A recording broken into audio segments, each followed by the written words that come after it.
gula dan komoditi-komoditi lain. Jadi KTA Sebar ingin mencoba dari hal kecil dan yang kita mampu.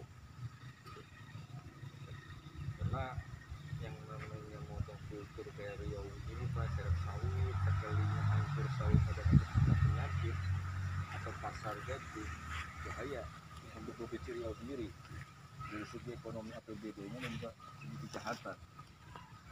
Sebagai contoh, kalau misalnya kayak siapa yang bakal menyangka kayak COVID pandemi ini, itu yang mengandalkan kayak Bali segitu besar dia hanya mengandalkan sektor pariwisata. Pariwisatanya hancur karena COVID ini, ya sudah lumpuh Bali. Itu banyak sekali terjadi kriminal di Bali dan juga pengangguran. Nah, kayak sawit begini kita nggak tahu ke depan bisa jadi terhadap penyakit baru sawit yang bisa belum ada obatnya, mati semua sawit. Izin Pak Firman, ya. Ini beliau ketua LPM, ya.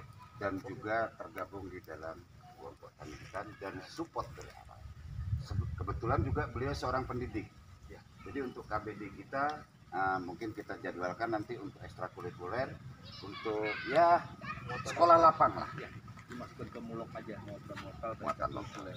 Jadi ya misalnya teman-teman siswa untuk mengenal bibit seperti apa, ya bisa dibandingkan kemarin. Cuma kan ada satu keluhan ini Pak Firman, ya. Saya ini kan hanya sekedar penyuluh kehutanan swadaya masyarakat, ya. Yang pensiunnya suka-suka saya. Yang namanya adrenalin ini kan ada naik turun Pak. Mungkin hari ini saya semangat karena didampingi oleh istri. Kalau suatu saat saya down gitu Pak, kan minimnya penyuluh kehutanan dari ASN di Provinsi Riau. Mohon pertimbangan bagaimana, ya saya memaklumi dengan luas Riau yang sekian luas, dengan ASN yang sistemnya penyuluh kan sudah banyak yang pensiun. Ini mungkin kalau ada solusi dari kementerian, dari pusat, bagaimana kiranya, karena untuk menanggulangi kelestarian alam dan hutan ini tidak bergantian, kami menyadari benar. Karena memang ini kan sekarang sistemnya otoda ya, jadi untuk merekrutmen penyuluh memang kalau pusat hanya menempatkan penyuluh PT-PT-nya kawasan milik kementerian. Ya. Kalau yang di sini kan provinsi, maksudnya provinsi. Paling kita paling bisa masukkan dulu laporan kepada dinas untuk coba. Kalau bisa ada rekrutmen penyuluh, kalau tidak ada bisa ditempatkan penyuluh untuk daerah-daerah yang memang kurang potensi pengembangan HHB-KHK-nya juga, ya marilah di rolling lah bahasanya seperti itu. Karena masih ada juga beberapa penyuluh. Satu lagi ada regenerasi Pak Joko ini, karena usianya juga sepuh Pak, minimal kaderisasi lah yang muda-muda sebagai calon pengganti Bapak. Hendrik, jadi PKSM. Siap. Udin. Halo Pak Sufyan. Pak Sutar jangan Pak. Kita jadi pengusaha, yang nggak ada kita usahakan ada. Nah.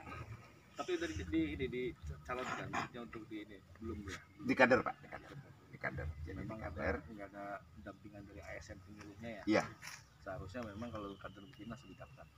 Karena kami sebagai PKSM tidak punya wewenang untuk meng-SK-kan PKSM baru. Tetapi di dalam berjalannya di beberapa tempat kita, waktu sahabat saya ada, kebetulan beliau lagi sakit hari ini, Pak Junedi, itu aktif benar. Ketika kita punya potensi di beberapa daerah, kita membangun kebersamaan ini, langsung dieksekusi Pak. Langsung pensiun ada 2 tahun. 2 tahun Pak. Nah, ini masukan juga buat dinas relata provinsi untuk coba menanggapi aspirasi kawan-kawan.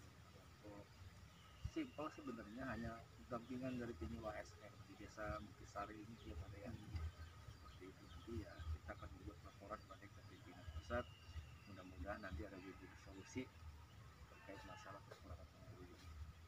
Gitu. Misalnya antara ada koordinasi kan biasanya kalau di akhir tahun itu semua habis berkumpul Pak. Ada Bu Menteri untuk rencana program. Dan ini rencana juga sebelah akan ditumbang. Mungkin ini kita membuat suatu percontohan kebun buah Pak. Tapi ini masih ada 40 meter ke belakang, kita akan sambung. Akan sambung untuk nursery-nya. Yang Pak Firman mengatakan akan kekurangan tentang permintaan, kami menyadari benar. Untuk provinsi Riau memang masih bisa perluasan.